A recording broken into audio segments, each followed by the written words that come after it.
आज हम बात करेंगे इंडिया के सबसे बेरहम खूनी की। इस आदमी ने 184 लोगों को मौत के घाट उतार दिया था। 20 सालों तक police officials, forest officials and politicians के नाक में दम कर रखा था। इसने तमिलनाडु और कर्नाटका की गवर्नमेंट ने 100 करोड़ रुपए लगाए थे इसे पकड़ने के लिए। उसने जानवरों से लेकर पुलिस वालों और अपने बच्चों तक पर भी रहम नहीं खाई। अपने कान के बीच आने वाले हर इंसान को इसने बड़ी ही बेदर्दी से मार दिया। इस आदमी का नाम है चंदन तस्कर और लोग इसे वीरप्पन के नाम से जानते हैं। आइए जानते हैं वीरप्पन की कहानी मेरी जुबानी। वीरप्पन ये कोई पैदाइशी क्रिमिनल नहीं था, मगर क्राइम करना इसने बचपन से ही शुरू कर दिया था। वीरप्पन तकरीबन 14 या 15 साल का होगा जब उसने अपना पहला खून किया। उसने एक मासूम हाथी के सर में गोली मार दी और उसकी जान ले ली। 17 साल की उम्र में उसने किसी इंसान की जान ली और वो इंसान एक फॉरेस्ट ऑफिशियल था और वहीं से शुरू हुआ वीरप्पन का क्रिमिनल करियर। वीरप्पन एनिमल्स की लीगल हंटिंग करके उनके पार्ट्स बेचा करता था, जैसे कि हाथी के दांत। कुछ वक्त बाद उसने अपना खुद का एक गैंग बनाया और एक्सटॉर्शन जैसे क्राइम्स करने लगा, जिसके कारण पुलिस पर प्रेशर पड़ा और उन्होंने वीरप्पन के खिलाफ एक्शन लेने का फैसला किया। मगर वो ये बात भूल गए कि वीरप्पन के पास एक बहुत बड़ी एडवांटेज थी और वो एडवांटेज था जंगल। वीरप्पन ने अपना पूरा बचपन जंगलों में बिताया था, जिस कारण वो जंगल की जमीन और उसके उसूलों से बखूबी वाकिफ था और उस जंगल का चप्पा चप्पा वो आंखें बंद करके भी पहचान सकता था।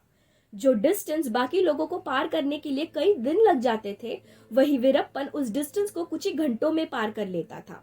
वो जंगल के हवाओं का रुख, एनिमल्स के बिहेवियरल चेंजेस से जंगल में हो रही हलचल को पहचान सकता था, जिस कारण जब भी पुलिस उसे पकड़ने आती उसे इस बात का पता चल जाता और वो वहां से भाग जाता।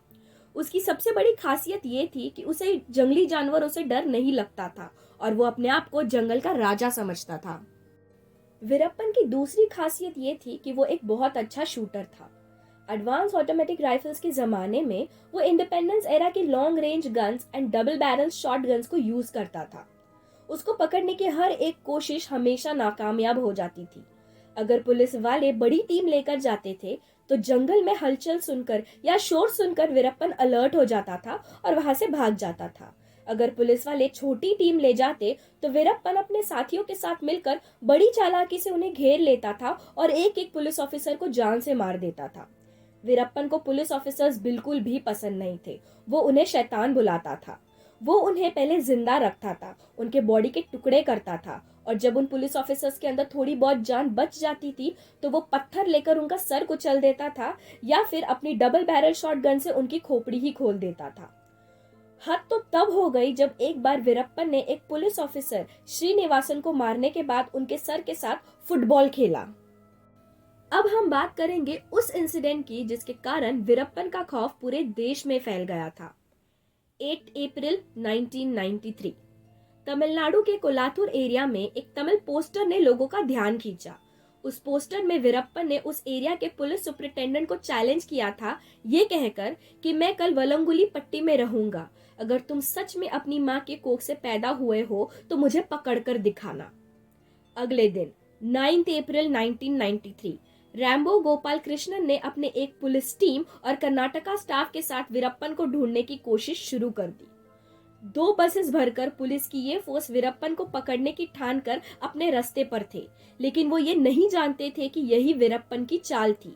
उसने बीच रास्ते पर 10-10 फीट की दूरी पर 14 एक्सप्लोसिव के जाल बिछा रखे थे। जैसे ही पुलिस की टीम उसकी जाल में फंसी, वीरप्पन के आदमी ने दूर खड़े होकर रिमोट से बटन दबाया और बस एक ऐसा धमाका हुआ, बस हवा में उछली और अंदर के सारे जवान खाक में मिल गए। वो धमाका इतना भयानक था कि उस ब्लास्ट के शॉक वेव मीलों तक सुनाई दे रहे थे और महसूस किए जा रहे थे। दूसरी बस की टीम जब वहां पहुंची तो उन्हें काफी देर इंतजार करना पड़ा ताकि धूल क्लियर हो सके और वो अपने साथियों को देख पाए। इस घटना में 20 पुलिस ऑफिसर्स ने अपनी जान गंवाई, वो भी इतनी बुरी तरह कि उनकी बॉडी के टुकड़े भी जले हुए मिले। इसी के साथ 30 पुलिस ऑफिसर्स इंजर्ड हुए। वीरप्पन इतना क्रूर हो गया था कि आसपास के गांव वाले उससे डरने लगे थे, क्योंकि अगर उसे किसी पर थोड़ा सा भी शक होता था तो वो उसे मौत की नींद सुला देता था, फिर चाहे वो कोई भी हो, फिर चाहे वो उसका कोई गैंग का मेंबर ही क्यों ना हो। जिसके कारण वीरप्पन और पुलिस की मुठभेड़ आए दिन होती ही रहती थी। लेकिन एक दिन ऐसे ही मुठभेड़ में उसकी बेटी की जान चली गई। कहा जाता है कि जब वो पुलिस से भाग रहा था, उसकी 6 महीने की बेटी उसके हाथ में थी और वो रो रही थी, और अपनी जान बचाने के लिए उसने अपनी बेटी का सर कुचलकर उसकी जान ले ली।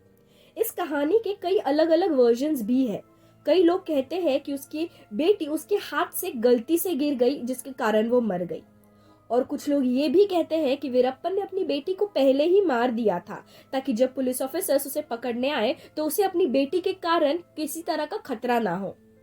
वीरप्पन ने पुलिस से बचने के लिए अलग अलग टैक्टिक्स यूज करना शुरू कर दिए। उसने गांव के लोगों को पैसे देना शुरू कर दिया और धीरे धीरे वो रॉबिनहुड बनता जा रहा था।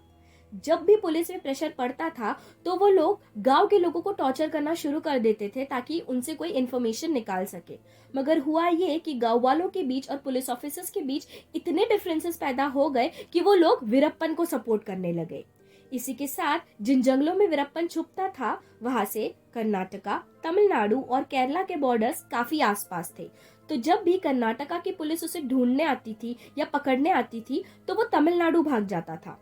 स्टेट डिफरेंसेस के चलते पुलिस उसके खिलाफ कोई एक्शन नहीं ले पा रही थी। वहीं तमिलनाडु में उसने अपने क्रिमिनल एक्टिविटीज जारी रखे, और जब वहां की पुलिस उसे पकड़ने आई तो वो वापस कर्नाटका भाग गया। इसी तरह वो तीनों स्टेट्स में गोल गोल घूमता था और कानून के लूप होल्स का फायदा उठाता था। वीरप्पन को पकड़ने के लिए joint team special task force STF बनाई गई थी। 15 साल तक पुलिस को चकमा देकर वो कानून की पकड़ से बचता रहा, मगर अब उसके सारे रास्ते धीरे धीरे खत्म होते जा रहे थे। लगातार हो रहे पुलिस एनकाउंटर्स ने वीरप्पन की 80% गैंग खत्म कर दी थी। उसके पास अभी 5 या 10 लोग थे और उसकी फाइनेंशियल रिसोर्सेज भी खत्म हो रही थी। लेकिन वीरप्पन के पास अभी भी उसका सेफ्टी नेट था, यानी जंगल। और ये बात अब पुलिस को भी समझ आ चुकी थी कि वीरप्पन को अगर रोकना है तो उसे जंगल के बाहर ही खदेड़ना पड़ेगा। इसलिए फाइनली उस पर रोक लगा देने की तैयारी शुरू हुई और इस ऑपरेशन का नाम रखा गया ऑपरेशन कुकून। STF के हेड इंस्पेक्टर के विजय कुमार 10 सालों से वीरप्पन की गैंग को खत्म करने में लगे हुए थे और उन्होंने ही ये प्लान बनाया था। बात थी 2004 की। इंस्पेक्टर विजय कुमार को एक ऐसा क्लू मिला जिसने इस कहानी का पूरा अंजाम लिख दिया था। जो क्लू मिला था वो ये था कि वीरप्पन की आंखों में कुछ तकलीफ हो गई थी और वो ठीक से देख नहीं पा रहा था। इसी का फायदा उठाकर पुलिस के इन्फॉर्मेंट, जिसे ट्रेडर भी कहा जाता है, उसके थ्रू कई मुलाकातों के बाद वीरप्पन को ये कन्विंस किया गया कि वो अपनी आंखों का इलाज करा ले। सरप्राइजिंगली वो ये बात मान गया, क्योंकि शायद उसकी आंखों में उतनी तकलीफ रही होगी।